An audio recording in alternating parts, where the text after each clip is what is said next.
Hello and welcome to this episode of CXO Cafe, a series of interactions with CIOs and technology leaders on various aspects of digital collaboration. I am Anil Chopra, VP Research and Consulting at CyberMedia Research, and your host for this episode. In this episode, we are going to be discussing building resilience at work with digital collaboration.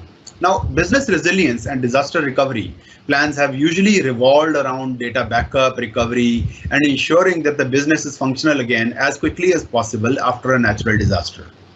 The current pandemic, however, has taught us that business resilience is much more than that.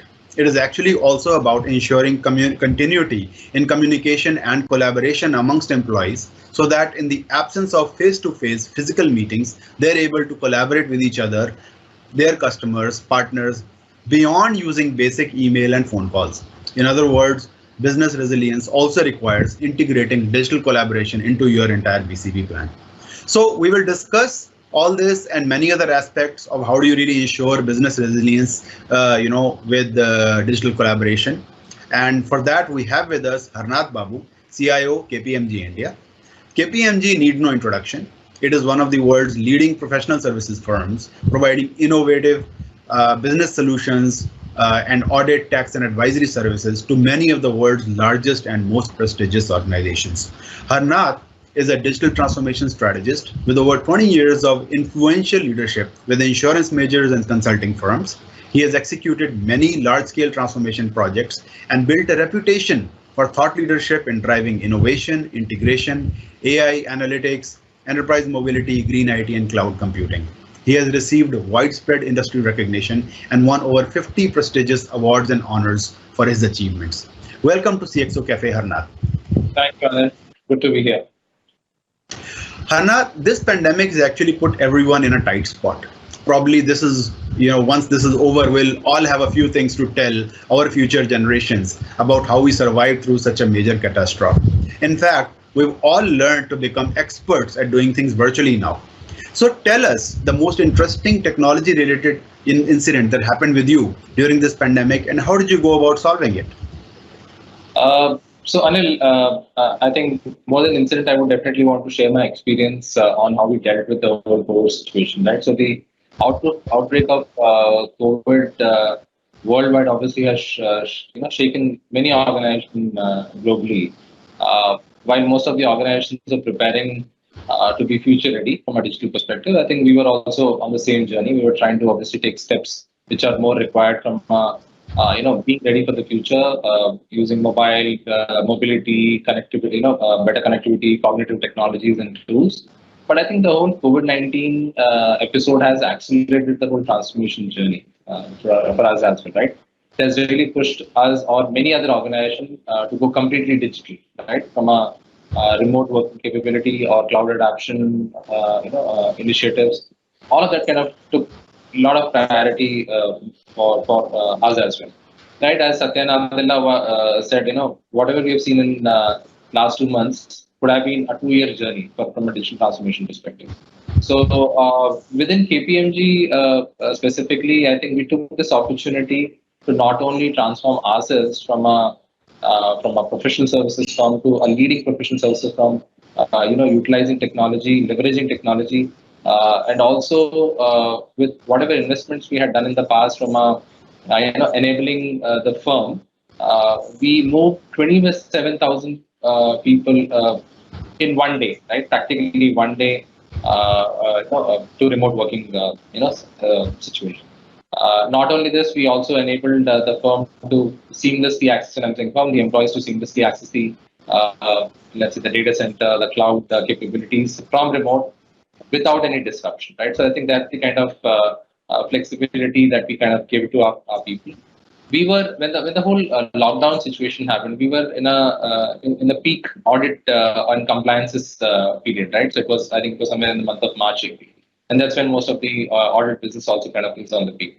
We had to also conclude multiple audit, or multiple engagements with clients completely through remote when the lockdown was on, right? Another thing that was important for us was as people were working from remote, it was also important to support them from, right? I mean, even the help desk calls also support them from. So we had to enable the help desk also to take care of the IT related aspects.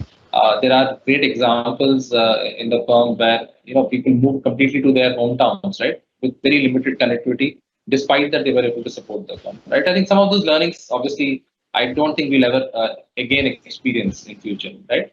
And last but not the least, I think what was important was also to keep a check on how employees are doing, right. So we launched a AI-enabled bot, right, which all the employees are mandated to kind of interact with to declare how they are doing in terms of their health, their location, and stuff like that. So that gave us a very good visibility on how our people are spread across the country, right? Whether they've gone back to their hometowns, whether they're in the base locations, how are they doing from a health perspective, any help that they require, and also when things started opening up after lockdown, so we opened up our offices and we created a mobile app which enabled our people to book the seats, come to the office, and with obviously the whole contact tracing was enabled in the application, and also there was enough measures that were taken to ensure that employee safety was not, also employee safety was given the paramount importance. So I think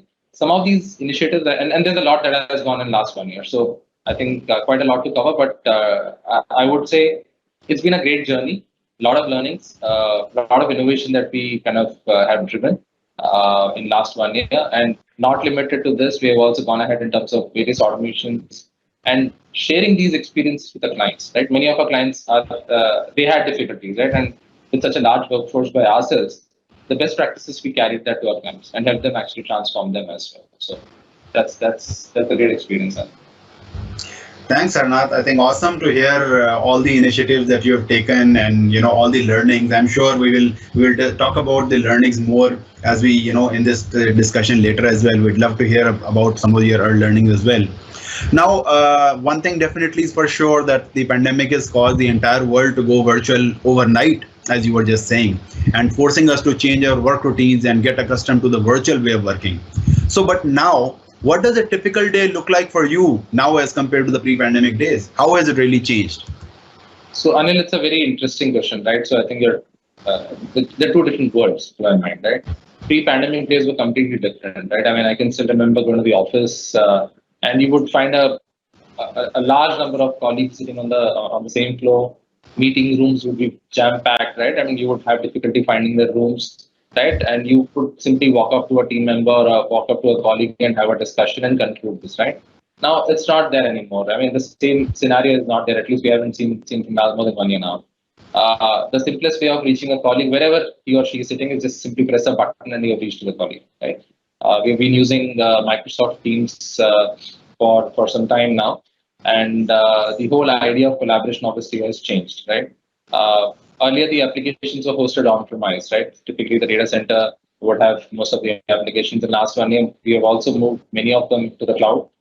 Collaboration obviously is one of the key workloads for consulting firms. So that's completely on the cloud, which obviously has enabled us to access and work on those applications, work on deliverables for clients sitting anywhere. I mean, it's just become very seamless, right? And also, if you look at my world when I was going to the office was the office, right? And I was sitting in the office, my colleagues, now my whole world and the is where I sit, and the window to the world is my laptop, right? Anything I do I want to do, be it having a conversation with colleague or clients or let's say peers, anywhere, right? Anything that I want to do, I necessarily have to use a laptop, collaborate. Obviously, the pressure on the endpoint obviously has really gone up, right? If you look at it that way. What used to be collaboration on a whiteboard when you're in the office, you could just walk into a room, take a large whiteboard, and start collaborating and do brainstorming. Not have everything virtually. You just open a whiteboard on a laptop and start drawing what you think is in your mind, right? So I think some of those changes obviously we have seen. Another thing which is going to happen, and again it's very visible, is the whole idea of hybrid working, right? So part of your colleagues could be sitting at home, part of could be sitting in the office. Certainly, you would have a different situation. So far, when everything is work from home, you will have a different way of operating. But when you have part people sitting in office and part sitting from home or working from home, you will continue to have new challenges that will emerge as you look at, right? We also invested in a lot of self-help capabilities in last 1 year, right? So if there was a problem for a colleague on a laptop, you could have just walked into the IT help desk and said that I have a problem, can you help me? Now he's sitting in some remote corner in the country and he can't get the help, right? So is there a possibility of putting AI-enabled agents on the machine, which are not only doing self-heal if there is an issue, also prompting the user to say that if you have a specific issue, take this action, right? These are the agents that we have deployed in last couple of months, and we have really seen a lot of success in that. So I think some of these, and again, to summarize, Anil, I think COVID has really pushed us to innovate really hard. What we could have done very easily, in the past is not possible today.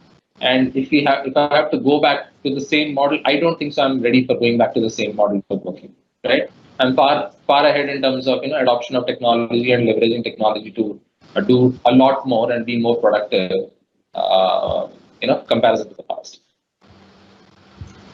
Thanks a lot. I think good to hear that the entire world is actually now shrunk inside a laptop, and so many things you're able to do and so many innovations you're able to do just sitting in front of your screen, and are able to just control everything and work just from your front of your screen on the laptop. While you've talked about a lot of good innovations that you have done to actually monitor, to do so many things to be able to track what's happening, let's kind of also understand the employee side of things. How have digital collaboration needs of your company employees evolved since the pandemic's first wave? I mean, they must have, over the year, there must have been some hiccup, but over a period of time, they must have gotten used to it. But now their needs would also have evolved. For instance, is there demand for better experience, better security, quality, stable connectivity, or additional tools? How have the needs evolved? So I think, Anil, as I was mentioning earlier, I think the whole idea of innovation was obviously to provide better experience to the employees while they're working from remote. I think the need of the employees also have changed. See, I think one of the biggest change that we have seen is, and again in our own personal lives, right? So we have seen that the way the whole e-commerce industry did a turnaround, right? Or even the whole retail industry or FMC, I mean, any industry that you see, they are trying to go online, right? And the whole idea was, how do you reach close to your own customers, right? When you're online, right? The ability to deliver when they're sitting at home. I think the expectations have actually skyrocketed, not only from in their own personal lives, but also when they're dealing with the enterprise, right? And the biggest challenge for CIOs today is to give the same experience which each employee or each person in the organization is experiencing in their own personal lives outside the organization, right? I think that's the first thing. So taking a cue from that, I think demand for collaboration platforms running out of the cloud. Second is, the flexibility that the employees are expecting, that and I should be able to easily collaborate with anyone. It doesn't matter where I'm sitting, completely irrespective of the physical location, right? And also platforms that can really help me be more productive. I think there's a second thing, because enterprises are expecting employees to be more productive. So employees are equally demanding, saying that give me tools and facilities so that I'm able to be more productive when I'm working from remote. Help me be being more secure. I think that's another important aspect, right? Because you're working from remote, you're sitting in an, earlier it was all in a perimeter, right? So you're sitting, employees are sitting in the office, you're having a very secure feeling that everything is inside. Now you practically have everybody sitting outside. It's like candle in the wind, right? So one employee sitting somewhere, you're as vulnerable as you can be, right? So how do you continue to stay secure, right? That's another important thing which obviously has come in. Instant communication, I mentioned, not limited to the place you are, but it's important that you should be able to provide the same facility on a mobile device. Earlier, let's say if I had to get on an official call, I would have had to log in from my laptop and possibly use some conferencing methodology to get in, right? Maybe 2 years back. Now I could be walking out maybe let's say I could be on a walk in the evening, simply log into a Teams call, and if I'm able to show myself on the screen, happy to kind of complete the call. So I think the multitasking ability obviously also has gone up, right? And all supported by collaboration. And these are the expectations that employees have. Give me the right tools and technologies so that I'm able to collaborate, right? Next thing which comes to my mind is the virtual learning has really gone up, right?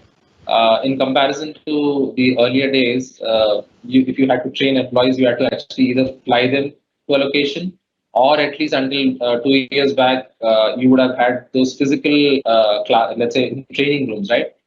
I don't know. I think maybe in next some time we will start seeing training rooms getting vanishing from offices. Why block a large room only for training, right? And the facility only for training when you can actually conduct the whole training online, right? And again, it's all about also giving the right kind of environment for the employees where they are able to draw temporal boundaries, right? So if you're working from home, one of the biggest challenges which most of the employees or people are facing is they are unable to clearly draw a line between their personal life and their official work, right? So is there a way that they are able to manage that efficiently? Can I provide right kind of tools that can not only monitor productivity of the employee but also give them the right kind of suggestions saying that it's time to take a break, and also give you patterns on how you've been working, right? You've been collaborating more, or you've been working on your own for longer. You've been taking too many breaks, something like that, right? And again, nothing to get into how employees work, or let's say to have a centralized data on how employees are working, but it's more of a suggestive and self-help kind of a capability. So I think a lot is happening in that space. I'm seeing a lot is also enhancing from an experience perspective, from a technology perspective. Yeah, thanks. I think so. You've obviously been using collaboration tools to in a lot of innovative manners, and you've given a lot of interesting use cases. So I think it'll be good now, because you've had so much experience in doing so many things, and meeting user expectations which have skyrocketed. So as a technology leader, now what would be your own expectations from these digital collaboration tools? I mean, you've done so much, but what would be your expectations, especially now, since you also mentioned that everyone has a mini office at home now. So what more would you expect from this technology? So Anil, I think as I was mentioning, if I have to go back to what it was a year and a half back, I may not want to go back, right? I think things have changed a lot, not only for the employees, but as individual. I mean, each one of us have obviously experienced what we had to, and I think it's going to go only in future, right? From a technology perspective, I think what's now important is the technology that we have deployed has to evolve at a much rapid pace, right? One thing which is important is when we get back to offices. I mean, as I said, it's not going to be 100% work from home. It's going to be hybrid environments. You'll have part people working from home, part from office. You should have technology which is basically taking care of the new ways of working. Remote working, yes, possible. Hybrid working, still not mature, right? Let me give you an example. Let's say you have a meeting that is happening in the office. You have a bunch of people sitting in a meeting room. You have one colleague or two colleagues of you sitting out of their homes who are connecting from remote and logging into the same meeting. The conversations that are happening in person may not be as clear to the person who's sitting outside and logging in from outside, right? They could be audio qualities, they could be video issues, right? They can potentially be issues. And again, organizations will have to rightly invest a lot in those capabilities, because then obviously you'll have to invest in, let's say, auto sensing, motion detection, some of those technology, because you need to give the same experience that you are having today, which is, when you're doing 100% work from home. Second is AI enablement of what we are doing, right? So I think companies like Teams or Microsoft or Zoom, I think these guys have been really investing in AI enablement of the technology, be it noise cancellation or any other, or captions and things like that. I think what's also important is further enhancement of these capabilities to make sure that meetings becomes more seamless, or conversations become more seamless, right? you should also be able to easily do brainstorming, whiteboarding in a new kind of environment, which is hybrid environment, right? You should also be able to as I was mentioning, assess the productivity of the employees when they're working from home. Right, and last but not the least, from a security perspective, whatever you may do, I think security will continue to be a challenge. You will have to continue to secure the platforms that you're deploying. Sorry, one more point which I remember now. I think as we get more deeper into virtual collaboration, AR and VR also will definitely be an ask, right? Where you would definitely want to participate in meeting as you are physically sitting in a particular meeting. And so I think some of those things will obviously emerge, but I'm not really seeing it to be at a very distant time, considering the way we are moving in the virtual collaboration space. Thanks, Arnath. I think some really great insights were there, and we really talked about you talked about some of the things that you would really expect in terms of better collaboration amongst all the employees. But let me ask a more specific question to you. Do collaboration needs now vary across different functions like HR, marketing, finance, top management, etc.? Like for example, the need to integrate video into a business specific application. Are there any insights or examples that are more function specific? So I think yes. So I think things have changed as I mentioned, right? So I think collaboration, obviously, if you look at an operations point of view, on a day-to-day operation, you need a different kind of a collaboration. You want to stay connected, have conversations, have integration. If you're working for a particular project, when you're delivering for a client, you want to have a different kind of a collaboration because you want to not only talk to each other, but also figure out how the project is going on. Where are we in terms of the overall project? Or let's say if you're working on a specific deliverable, you also want to collaborate on the document, right? Multiple people working on the same document. If multiple developers are working, multiple developers working on the same module. I think some of those collaboration has gone deep into the way we are working, right? I think that's number one. Number two, from an HR point of view, see, right? Earlier you could call the candidates to the office for a discussion. Obviously, that's not the case anymore. So your whole idea of interviewing the candidate virtually, right? Figuring out whether he's the right fit, he or she is the right fit for the organization. And again, if you can bring in AI in that particular conversation, right, and we are able to quickly figure out whether the candidate is talking right, wrong, whatever, right? Some of the capabilities. I think different organizations definitely have different use cases, and every organization and specific function in an organization have definitely different type of collaboration requirements, right? Another example which I was mentioning earlier, if you're working on in a lockdown situation, if you want to do some compliance related work, you necessarily have to have a different kind of collaboration, right? You could be working on a mobility platform. You could be walking in. I mean, one colleague could be walking into a particular place where an audit is going on. The others can virtually have a look at what's going on. So I think different use cases. It all depends on how you customize to your requirement.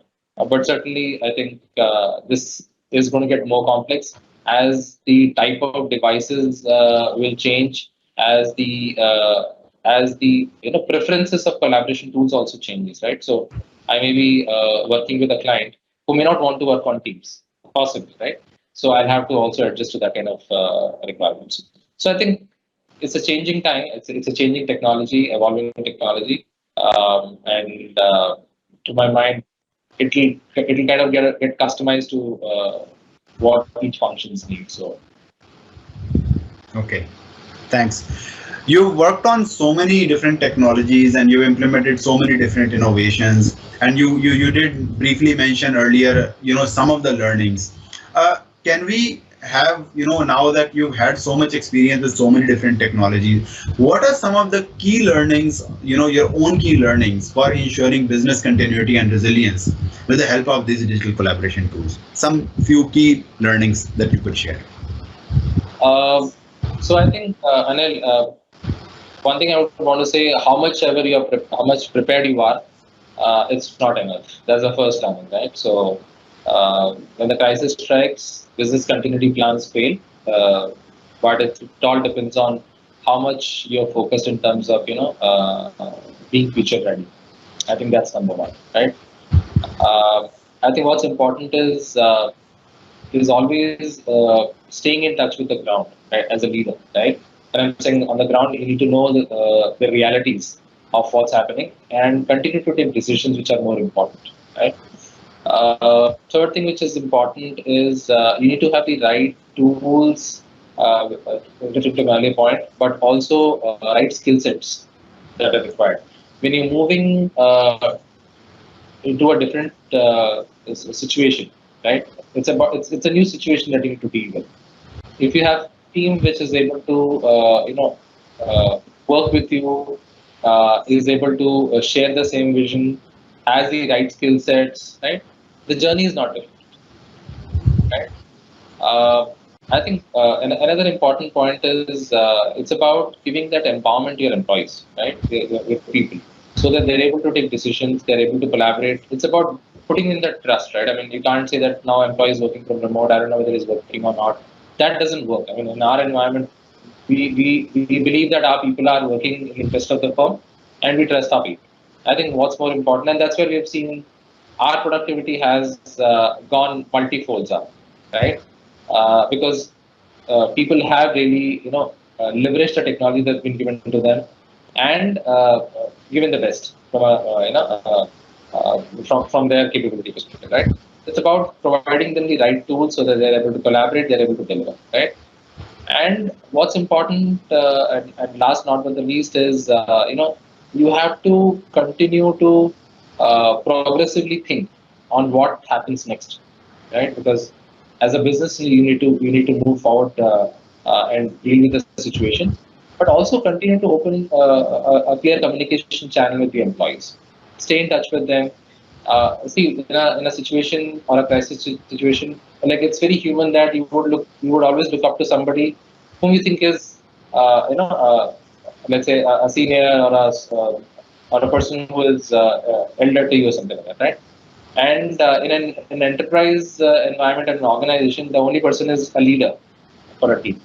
That it's important for leaders to stay in touch with employees, continue to give that comfort, saying that they are there so that employees can give their best.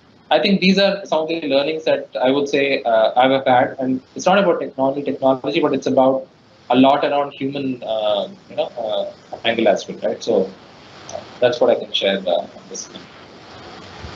Thanks, Sarnath. Thanks for sharing those learnings. Last question. So, we've been discussing the workplace as we know it has undergone a major transformation, and and you just gave so many examples of that.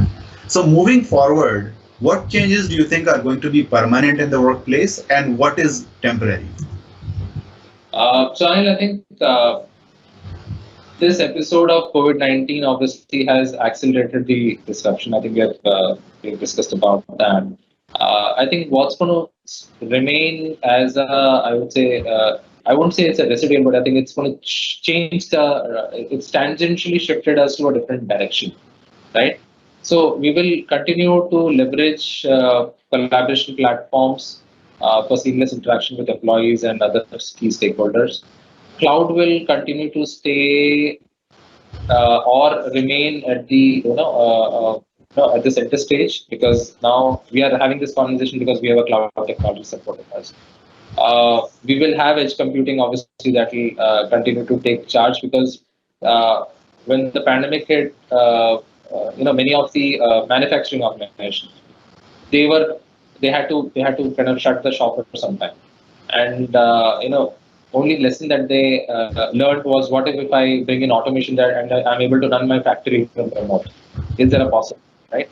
So you will have edge computing as a result with IoT and things like that.